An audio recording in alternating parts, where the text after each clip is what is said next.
Welcome मित्रांनो, तुम्हा सर्वांचं स्वागत आहे। मित्रांनो, ग्रामसेवक भरतीमधील जो काही सिलेबस आहे त्यामध्ये सामाजिक कायदे हा टॉपिक दिलेला आहे आणि सामाजिक कायदे या विषयावर आपण लेक्चर घेऊन आलेलो आहोत। तर मित्रांनो, इथे जे महत्त्वाचे सामाजिक कायदे आहेत आणि माझ्याकडे जो स्रोत होता त्यातून मी हे सगळं घेतलेलं आहे। तर आपण बघतो की या व्यतिरिक्त सामाजिक चळवळी आहे त्यावर सुद्धा एक व्हिडिओ लेक्चर आपल्याला घ्यायचा आहे। तसंच सामाजिक काही समस्या असतील त्यावर सुद्धा एक लेक्चर घ्यायचं आहे। म्हणजे आपण टप्प्याटप्प्याने हा सिलेबस कव्हर करू। या आधी सुद्धा बरेचसे व्हिडिओ आपण अपलोडेड केले आहेत, त्याच्या लिंक जे आहेत मी डिस्क्रिप्शनमध्ये टाकून देईल। पूर्ण प्लेलिस्ट आहे, तुम्ही त्याला टच करून बाकीचे सगळे जे व्हिडिओ आहेत ते तुम्हाला मिळू शकतील।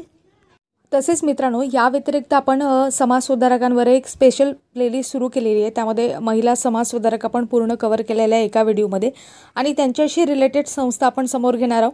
तसंच आपण बघतो मित्रांनो, केंद्र व राज्य पुरस्कृत योजना सुद्धा आपण सुरू केल्या आहे। त्यामध्ये भरपूर योजना आहे आणि एका व्हिडिओ लेक्चरमध्ये त्या अजिबात शक्य नाही। त्याच्यासाठी तुम्ही 10-12 लेक्चर जरी घेतले ना तरी त्या योजना कव्हर होत नाही, परंतु त्या सगळ्या योजना आपल्याला टप्प्याटप्प्याने कव्हर करायच्या आहेत। म्हणून मित्रांनो, तुम्ही चॅनलला नक्की सबस्क्राईब करा आणि अशाच अपडेटेड माहितीसाठी बेल आयकॉनला प्रेस करा, जेणेकरून तुम्हाला त्याच्या नोटिफिकेशन मिळतील जेव्हा नवीन व्हिडिओ अपलोडेड या चॅनलवर केले जातील। तर नक्की सबस्क्राईब करा। तर मित्रांनो, सुरू करूया आपला आजचा टॉपिक, तो आहे म्हणजे सामाजिक कायदे। तर मित्रांनो, आजचा आपला सामाजिक कायद्यामधील पहिला कायदा जो आहे तो सतीबंदी कायदा आहे आणि अत्यंत महत्त्वाचा कायदा आहे हा 1829 मध्ये करण्यात आला। त्यावेळेस लॉर्ड विल्यम बेटिंग होते यांच्या पुढाकाराने। तसंच आपण बघतो त्याच्यासाठी कोणी प्रयत्न केले तर राजा राममोहन रॉय आहे, त्यांनी याच्यासाठी प्रयत्न केले आणि यांच्या पुढाकाराने हा जो कायदा आहे तो बंद करण्यात आला, म्हणजे सतीबंदी कायदा करण्यात आला। बऱ्याचशा विद्यार्थ्यांना प्रश्न पडला असेल की सतीबंदी म्हणजे काय। तर सतीबंदी कायदा म्हणजे असा होता की पूर्वीच्या काळी काय होतं, सती जाणे ही एक प्रथा होती। सती जाणे प्रथा म्हणजे कशी, ज्यावेळेस एखाद्या स्त्रीच्या पतीचा मृत्यू होत असेल तर तिच्या पतीच्या मृत्यूमध्ये आपण बघतो त्याचा चितेला जी आग लावतात त्या आगीमध्ये ती त्या स्त्रीला सुद्धा काय करत असत, जिवंत जाळत असत। आणि हा जो कायदा आहे, ही जी प्रथा आहे ते पूर्वीपासून चालत आली होती आणि जेव्हा ब्रिटिश भारतामध्ये आले त्यांनी या प्रथेला विरोध केला त्याच्यासोबत, कारण त्यांचे विचार जे होते ते आधुनिक विचारसरणीचे होते। आणि हा सतीबंदी कायदा इतका भयानक होता की आपण बघतो की त्यामध्ये त्या जिवंत स्त्रीला काय करत होते, आधी तिची केशवपानं करत असे, म्हणजे डोक्याचे केस वगैरे काढून टाकत असेल आणि वेगवेगळ्या प्रकारच्या प्रथा त्यांच्या होत्या त्या करत असत। आणि त्याच्यानंतर जेव्हा चितेमध्ये तिला जिवंत जाळलं जात असेल त्यावेळेस मोठमोठ्या प्रमाणात ढोल नगारे वाजवत असत, जेणेकरून तिच्या आवाज जो आहे तो इतरांना ऐकू आला नाही पाहिजे यासाठी जोरजोरात म्हणजे ते वाद्य वाजवत असत। तिच्या ज्या किंचाळ्या आहेत त्या इतरांना, तिच्या मुलाबाळांना ऐकू येऊ नये यासाठी हा सगळा प्रकार ते करत असत। अंदाज करा मित्रांनो, इमॅजिन करा किती भयंकर कायदा हा असू शकतो। आणि असं जे दृश्य आहे ते राजा राममोहन रॉय यांनी प्रत्यक्ष पाहिलं होतं, म्हणून त्यांच्या मनात त्याबद्दल जाणीव निर्माण झाली आणि म्हणूनच त्यांनी या सगळ्या गोष्टीमध्ये पुढाकार घेतला। इंग्रजांच्या सानिध्याने त्यांनी सतीबंदी कायदा जो आहे तो घडवून आणला। अशा प्रकारे 1829 मध्ये सतीबंदी कायदा करण्यात आला। तर मित्रांनो, हे जे कायदे आहेत ना हे सगळे फॅक्च्युअल कायदे आहेत आणि फॅक्च्युअलच तुम्हाला प्रश्न पडणार आहे। तर आपण बघतो समोरचा जो कायदा आहे तो 1843चा आहे, इंडियन स्लेव्हरी कायदा आहे।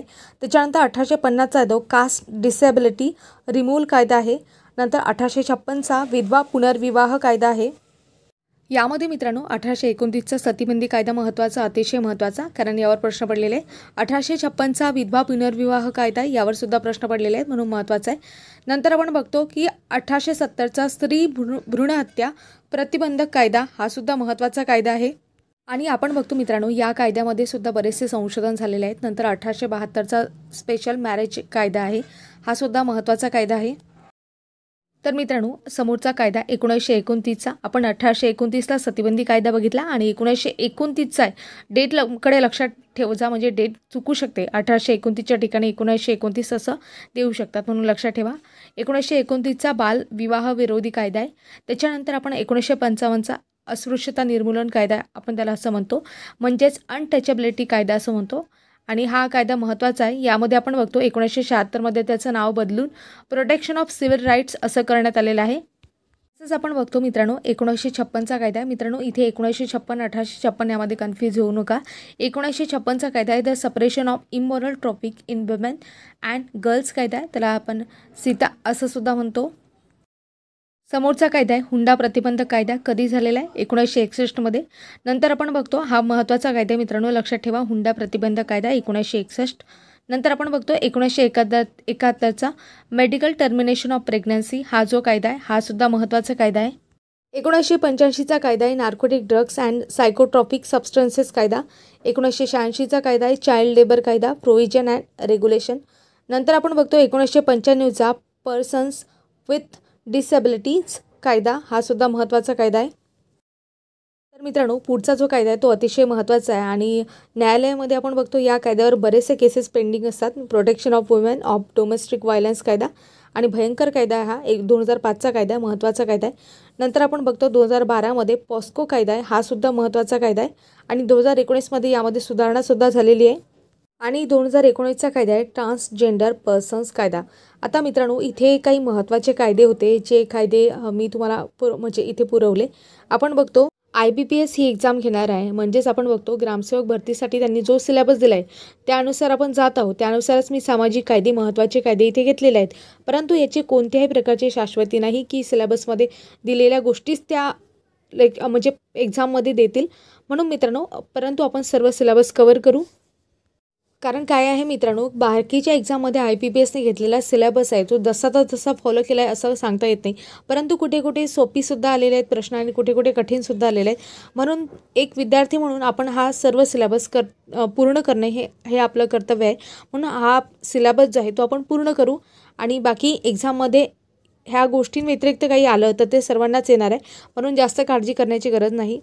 कारण कसं आहे मित्रांनो पेपर जर सिलेबसमधून आला तर आपला जर सिलेबस कवर नाही झाला तर आपल्याला पश्चाताप व्हायला नको. यासाठी आपण सिलेबस पूर्ण कवर करू. बाकी IBPS पाहिल नेमकं काय प्रश्न टाकायचे ते.